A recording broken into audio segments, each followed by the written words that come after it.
Chittanur ethanol company వ్యతిరేక committee శాస్త్రవేత్తలు నిర్వహించిన ఒక్కరోజు సెమినారులో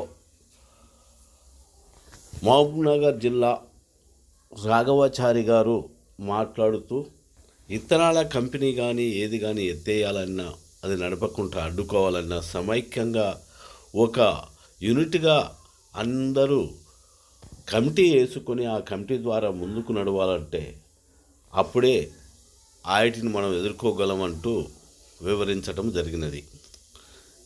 ముఖ్యంగా చిత్తనూరు ఇథనాల్ కంపెనీ స్టార్ట్ చేసిన ఉద్యమం అంటే అది ప్రారంభించినప్పుడు చివరి మనిషి దాకా ఈ చర్చ పోవాలి, ఆ కృషి మనం చేద్దాం అనుకున్నాం. అట్లా చేసే క్రమంలోనే వాళ్ళ దాడి చేసింది. ఆ దాడిని తీవ్రంగా ఖండిస్తూ ఈ సదస్సు ఆ దాడి తర్వాత జరగాల్సిన చర్యలను ఎక్కువ చర్చించాలని కూడా నేను అనుకున్నాను.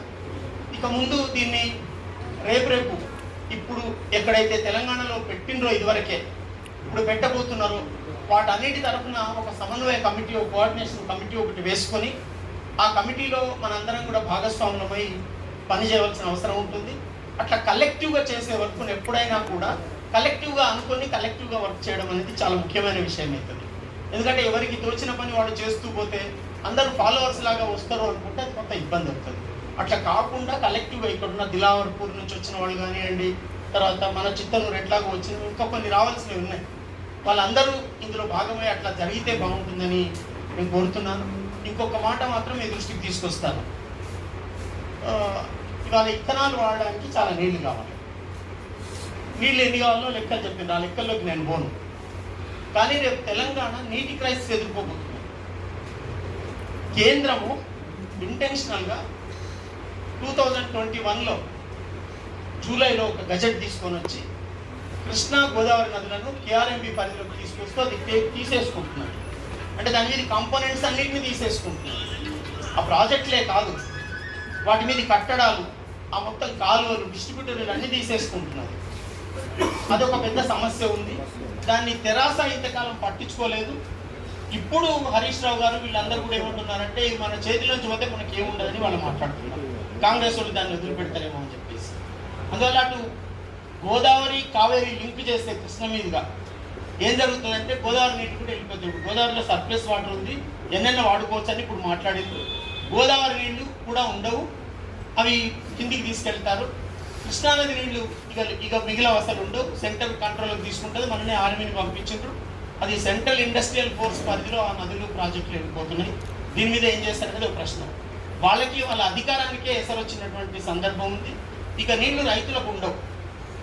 ఇక రవి గారు కానీ ఇంకోరు కానీ మీరు వరి పంట వండియకండి అని చెప్పాల్సిన పరిస్థితి, ఆరుదడి పంటలను పండించుకోండి అని చెప్పాల్సిన పరిస్థితి ఉండదు. చిత్తనూరు ఇథనాల్ లాంటివి మహబూబ్ నగర్ను ఎక్స్పెరిమెంట్ ప్లేస్లో చేర్చుకొని ఇప్పుడు ఎక్కడెక్కడైతే నీళ్ళు అందలేదో ఆ ప్లేస్లను ఎక్స్పెరిమెంట్ ప్లేస్లో చేర్చుకొని వాళ్ళు నీళ్లు తీసుకొని పోతారు. ఇంకా ఇథనాల్ కంపెనీలు చాలా రాబోతున్నాయి. మనం ఈ ఎక్స్పెరిమెంట్ని ఎట్లా ఎదుర్కొంటాం అనేది కూడా ఇవాళ ఒక సీరియస్ టాస్క్గా తీసుకోవాల్సిన అవసరం ఉంది.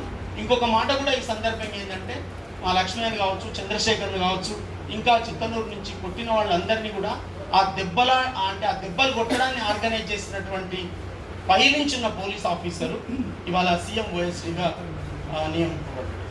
షానవాజ్ కాసిం అయితే ఓ కాసిం ఏమో మాతో కలిసి చనిపోయిండు, ఇంకో కాసిం ఇవాళ సీఎం ఓఎస్డీ అయ్యిండు.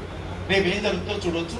ఇవాళ ఇక్కడ పంచిన 4 పేజీల లీఫ్లెట్ కూడా అది బీఆర్ఎస్ వేసిందా, అది ఇథనాల్ కంపెనీల వాళ్ళు వేయించిందా, లేకపోతే అది బీజేపీ వేయించిందా, ఎవరు వేయించిందా అనే దానికి కింద ఏమీ లేదు. కానీ లోపల ఉన్న కంటెంట్ చూస్తే ఇందాక విజయ్ చెప్పిన విషయం ఏదైతే హిందుత్వ ఫోర్సెస్ ఈ మొత్తం క్యాపిటల్ వర్గాల మధ్యన ఒక సమన్వయం తీసుకొని వచ్చి పెద్ద దాడి చేయబోతున్నాయని చెప్పిండు. ఆ దాడిని ఆ కరపత్రం మనం ముందర పెట్టింది. అది ఎవరు రెస్పాన్సిబుల్ పర్సన్స్ లేరు.